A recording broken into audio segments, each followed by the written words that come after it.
is an author, a coach, the founder of Published and Paid. And Jasmine's expertise really lies in helping entrepreneurs as well as leaders create best-selling books, build authority in their space, and take and transform their stories into successful coaching businesses. So Jasmine, thank you so much for being with us today. Thank you so much for allowing me and inviting me here. Excited to chat. Absolutely. So now let's go ahead and kick things off.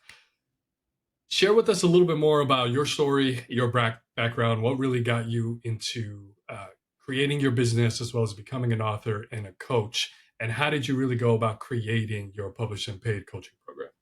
Awesome, awesome. So I was a language arts teacher for 12 years. And Gotcha. so as a language arts teacher, I was also the school writing coach. I used to stay over the summers and help create curriculum, and all of the things. And so writing, whereas a lot of other teachers, as well as a ton of the students were just, petrified of it, it always came extremely easy to me. However, it had been my goal to write a book for quite some time since I'd been in college, and I was actually on bed rest with my son. And I had a book at the time that I had been working on off and on. When I found myself on bed rest, I said, listen, I'm going to be here for at least another 3 to 4 months. And so I need to have something to show for this time.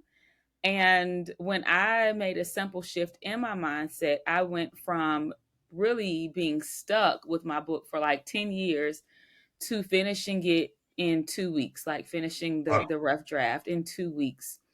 I had spent so much time studying the self publishing industry, and I chose to self publish because I wanted full creative control of my work. And I also wanted the ability to monetize more than the book. I'd known a lot of independent authors who didn't do much.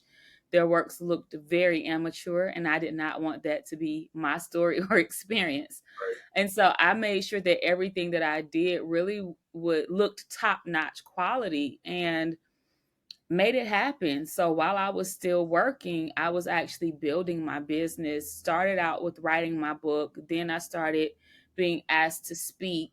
Speaking in person, also became speaking virtually, like live streaming.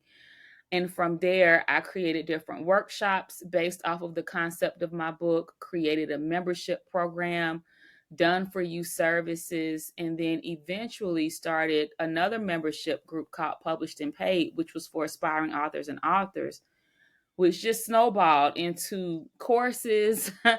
And then I transitioned into high ticket coaching. So that was really how it was for me. A lot of people, start out doing certain things. For me, it started with my book. I will say that I did have previous experience in entrepreneurship.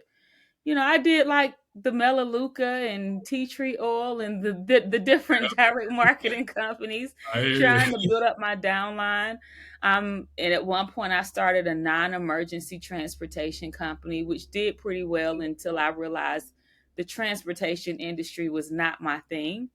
And so when it came to writing, speaking, and coaching, that was more along so the lines of things that I had already been doing, things that I'd done throughout high school, throughout college, even in my career, and was just now turning that into my business. And so, yeah. Wow. So you've done it all. You've done it all. So now, for someone who's new, who will probably want a little bit more of your expertise and guidance, just for you, given the fact that you've been in the entrepreneurship space and you've run multiple businesses before and you currently do so, how do you normally go about approaching just helping people identify their niche when it comes to figuring out what they want to do and really just take the knowledge that they know and turn that into possibly a business or for them to become a speaker or create books and roll that out down the line. Yeah, creating thought leadership. I honestly believe that a lot of people like to complicate it, especially when they're in the beginning stages.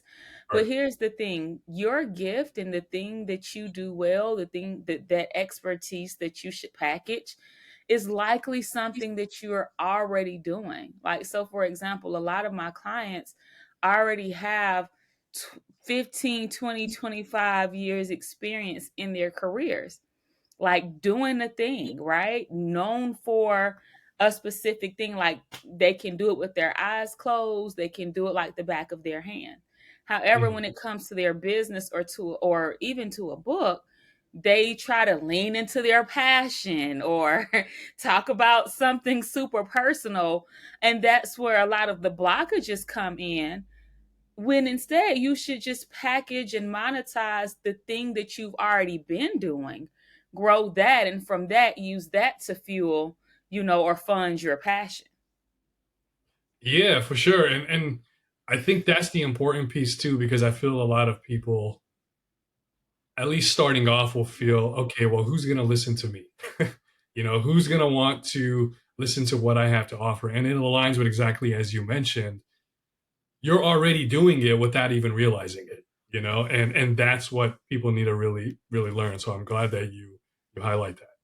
Now, Right. And the thing about it is that because it comes easy to you, you're thinking that it's not profound enough, it's nothing special about it. But that's why it's your gift. That's why it's your jam, because it does come easy, right? it's you true. know? That's very true. Yeah. So now I would say, given the fact that you've already done and you're doing a lot, and you have different avenues for your business working simultaneously, how do you go about managing or just using tools such as Superphone, for example, for your SMS and your contact list? How did you know, okay, I need to look into expanding into text messaging in addition to my email list to get the results that you've already been experiencing for your business? Was it something that just kind of switched where you're like, all right, let me go ahead and try to build more closer relationships with people, or was it just a business decision where you wanted to see how the turnout would be with SMS? But how did you go about discovering Superphone? So for me, I had been using SMS text messaging for a few years because I realized very early on that not everyone checks their emails, but text message is direct communication. And like a lot of people in my audience are very busy, like being leaders and executives, they're busy. So if I can send them a reminder that goes directly to their phone, it's like, oh yeah, I did sign up for this. Oh yeah, Right. I do want to know about that. And it's direct to their phone, you know and it's just a reminder. We've even had people message in, thank you so much for the text messages, because it reminded me, because I had forgotten, Yeah. and so like I had started out with other different platforms several years ago before I heard of Superphone. And as my business continued to grow, it just wasn't functional either in price or either in the actual, service that was being provided. And so when I heard about Superphone and I began to look into it and I knew that we were going to expand, the first thing that I went into, the first thing that I did was that I checked Zapier. So I wanted to see if this could be automated, because a lot of text messaging platforms out there at the time were not offering any type of automation or anything. So Right. I knew that I wanted mine set up like in an automated funnel. Like when someone signs up for a workshop, then they automatically get a text.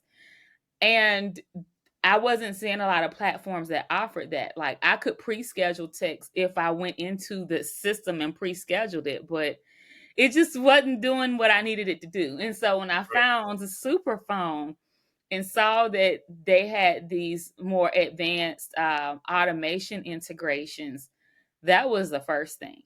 The second thing that I realized was that when I first signed up, it was like an up and coming company. And I liked, the mission, vision, and values, and they were offering what I needed. So I was like, let me go with Superphone. And so now I've been using it for years, and I don't, I'm stuck here.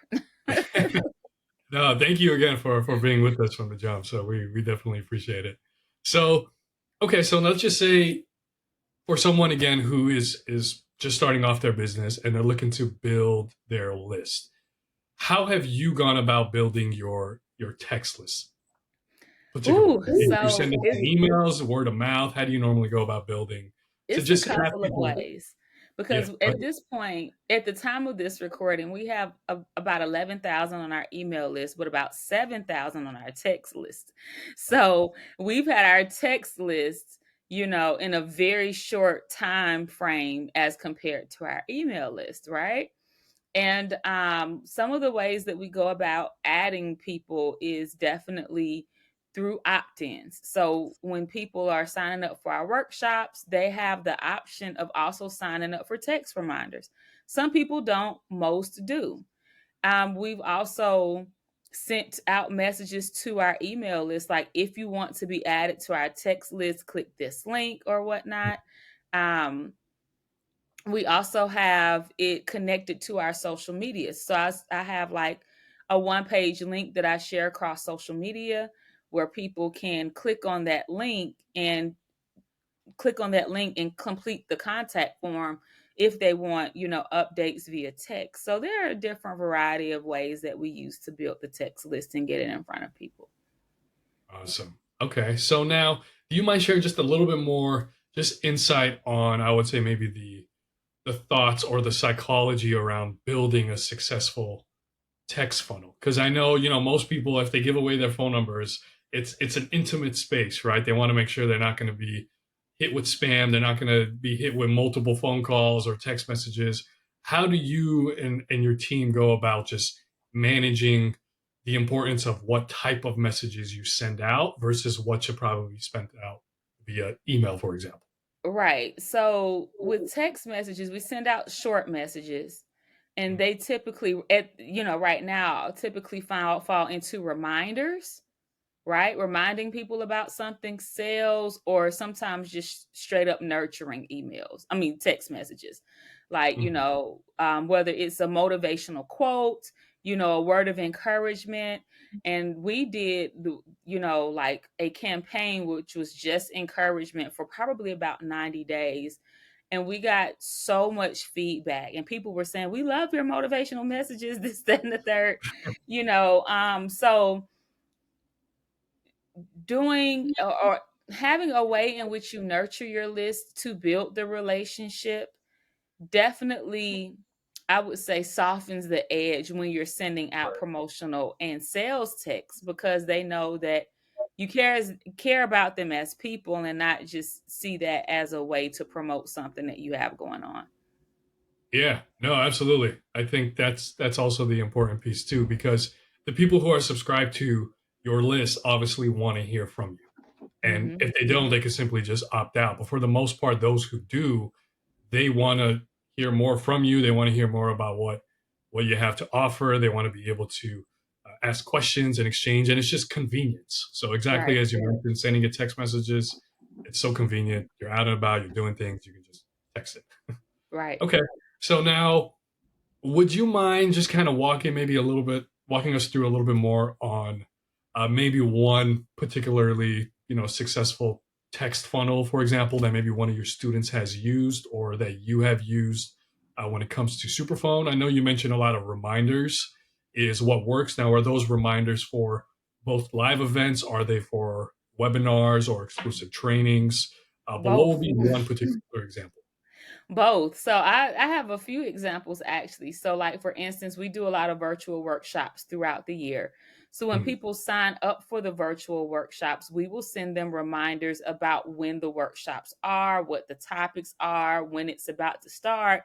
You can go ahead and enter the room. Thank you so much for attending. Be sure to submit your homework, apply here, Right. I'll book your call here. And then it goes into the last day to register for this event, or registration is now open for this. The last day to register before price increases that. So it's not just reminders. Typically, the reminders are a part of an extensive, what we would say, like a 2 to 3 week funnel, right? Mm. Um, Speaking on stage, there are different funnels that we teach speakers to set up, because if you're speaking on stage, you don't have the access to the contact information of the people who were in the audience.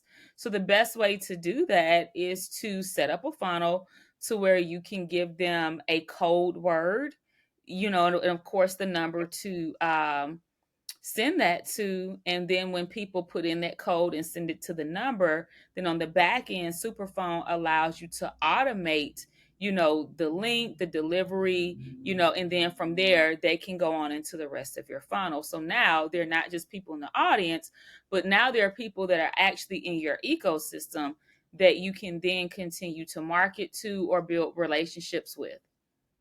Yeah, you actually. I was just about to say that. I was just about to mention the hashtag keyword responses, which you're already using that from what it seems like and what it sounds like, Oh and that's yeah, one great way when it comes to keyword live events. Yeah, keyword responses, opting in via like one of our forms and then being automated onto the text list. We'll even do that during the registration because sometimes people will feel like they have been spammed before, so they won't give us their information, Right. like their contact. But once they get inside of our workshops, it's so good. You're like, hey, if you want reminders or if you want Number. a recap, then send this word to this number and then you can get the recap. And then Yeah. I really like that I really need to utilize more of are the forms. So one of Yeah. the things that I like, about Superphone is that they have, different forms that you can create and send them out, and people can, complete the forms based on their interest in those forms can be connected to hashtags or keywords on the back end. So now you know what kind of information to send to which segment of people. Yes. You already mastered superphone. You're doing it all. Yeah, and I would say the forums is a great piece because some people, they would use superphone and to use text message lists just for conversations, but really to maximize its usage, you want to have the information that you need for your contacts so you know how best to serve them, how best to help them. You may have some people who are VIPs and they've been with you for a while. They've spent the most amount of money with you. They've attended your events. They purchased all your products. And those people, obviously, you want to segment or tag accordingly. So if you do have any special meet and greets or exclusive offers or discounts or early bird specials or anything, it can be promoted to those people first before the public. So, yeah, it seems like you're already taking advantage of all the tools. So that's great. Okay, so Awesome. now for someone who uses Superphone so extensively, such as yourself, for your businesses, what advice would you say to entrepreneurs who are probably looking to use text message to grow their brand and increase sales? Now, I know a lot of the higher ticket offers, some have a sales team, others don't. But for those who are just getting started and they're building up their email list, but they're probably not getting the conversions they're looking for, and they're trying to figure out, okay, should I expand a little bit more on social media? Should I expand to one-to-one reach and calls? But what advice would you give to aspiring business owners and entrepreneurs who are looking to add text messaging? I made a $2,000 sale through text message yesterday. Boom. So, literally simply just following up with people. And I sent text messages. I followed up to see how they were doing, seeing if they wanted a copy of the replay link to the workshop. And then from there, they started talking to me. I was just talking back to them. The thing Yeah, about it was that I was talking to them from my laptop. So it wasn't even from my phone. It was like through the app on my right. laptop. And I was just typing in, and boom, they ended up purchasing a VIP ticket to an event that I have coming up, you There know? you go. And but that sale was through text. And so for anyone that is coming up, they don't have a sales team, definitely utilize the power of direct texting and voice notes. And so that's the other thing that the other feature that Superphone came out with and added to the platform that I really like is that I can send a voice note. I don't have to even text it out. I can record myself speaking the same way I'm speaking here and send that. I think it's an MMS message. I'm not Mm. sure if that's what it's called, but I can send that in place of just, a written text. And people have responded back, oh my gosh, thank you so much for your voice note, Yeah, especially when they because know it it's directly from you. yeah, You and know? and Yeah, and it helps to personalize, the process and just add some humanness to it.